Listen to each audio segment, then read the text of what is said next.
હાલો મિત્ર, જય શ્રી કૃષ્ણ. સ્વાગત છે તમારા બધાનું આપણા કિચનમાં.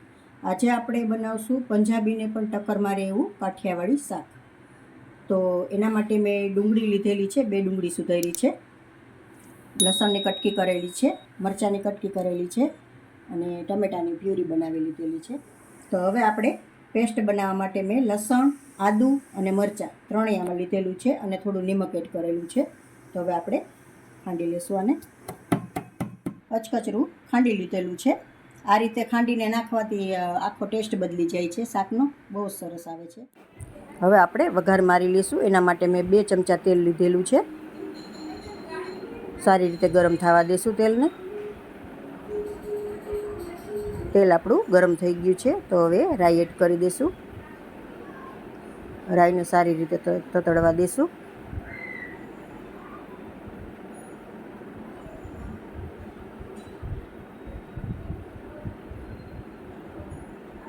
હવે આપણે પ્યુરી એડ કરી દઈશું. આદુ મરચાંની લસણની બનાવેલી હતી, કાંદા એડ કરી દઈશું. સારી રીતે સાતળી લેશું.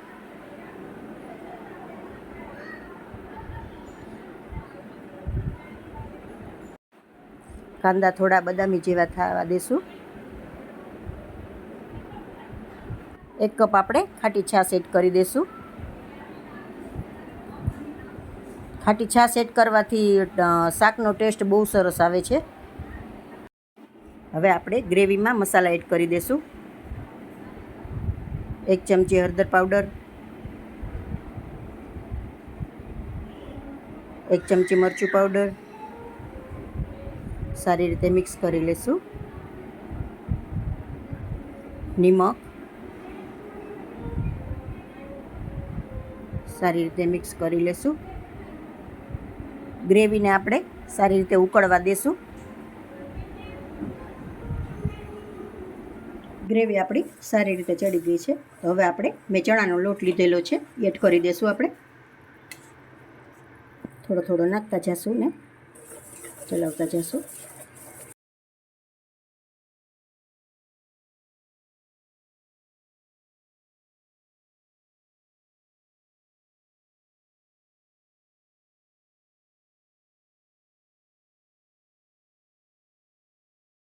આપણે માપ છાશનું અને લોટનું બેય સરખું ભાગે લીધેલું છે. એટલે 1 વાટકી છાશ તો 1 વાટકી લોટ, એ રીતે લીધેલું છે. લોટ આપણો તૈયાર છે. તો હવે આપણે પ્લેટમાં લઈ લઈશું. તો તેલથી મેં ગ્રીસ કરેલી છે થાળી, એમાં એડ કરી દઈશું. આપણે સારી રીતે પાથરી દઈશું.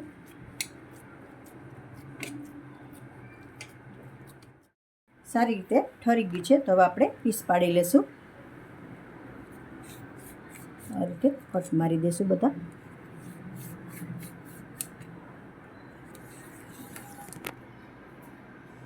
આપણે કટ કરી લીધી છે બધી. તો આ રીતે જો ઢોકળી ટાઈપ રાખી છે. તો હવે આપણે વઘાર મારી લઈશું. 2 ચમચા જેટલું તેલ લઈ લઈશું. આપણે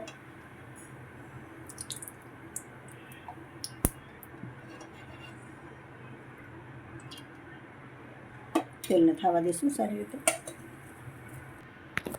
તેલ સારી રીતે ગરમ થઈ ગયું છે. તો રાઈ એડ કરી દઈશું. લસણની કટકી,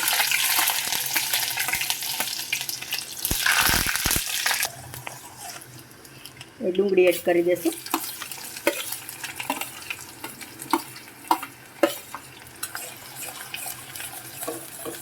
સારી રીતે સાતળી લઈશું.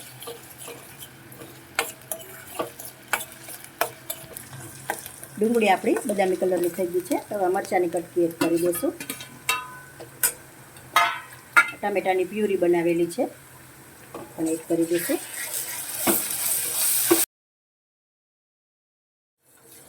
પ્યુરી આપણી સતળાય ત્યાં સુધીમાં આપણે અહીંયા મસાલા બનાવી લઈશું. 1 ચમચી મરચું પાવડર, અડધી ચમચી હળદર, 2 ચમચી ધાણા પાવડર,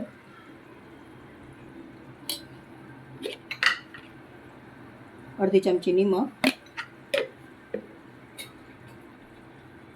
ગરમ મસાલો, થોડું આપણે પાણી એડ કરી અને પ્યુરી જેવું બનાવી લેશું, એટલે મસાલા આપણા બળે નહીં. પછી શાકમાં એડ કરશું.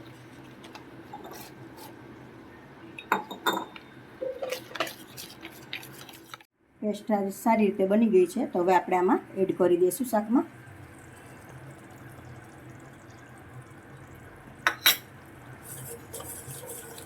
બે મિનિટ માટે ચડવા દઈશું, એટલે એનો કચાશ નીકળી જાય મસાલાની અને કલર પણ સરસ આવી જાય.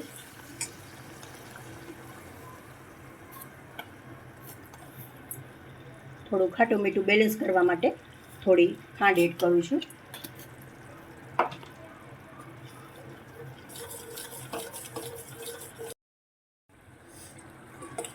ગ્રેવી આપણી તૈયાર છે. થોડી વાર આમ ચડવા દઈએ ને તો મસાલાનો કાચો ટેસ્ટ પણ નીકળી જાય અને ગ્રેવી પણ સરસ બને આપણી. હવે આપણે થોડી છાશ એડ કરી દઈશું.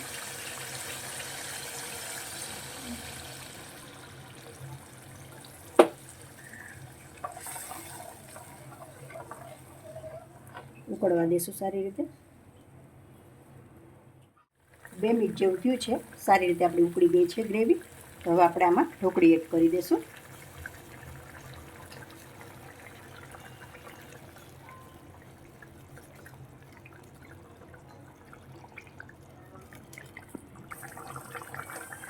ઢોકળી બધી સારી રીતે એડ થઈ ગઈ છે આમાં. તો હવે 2 મિનિટ માટે આપણે ચડવા દઈશું.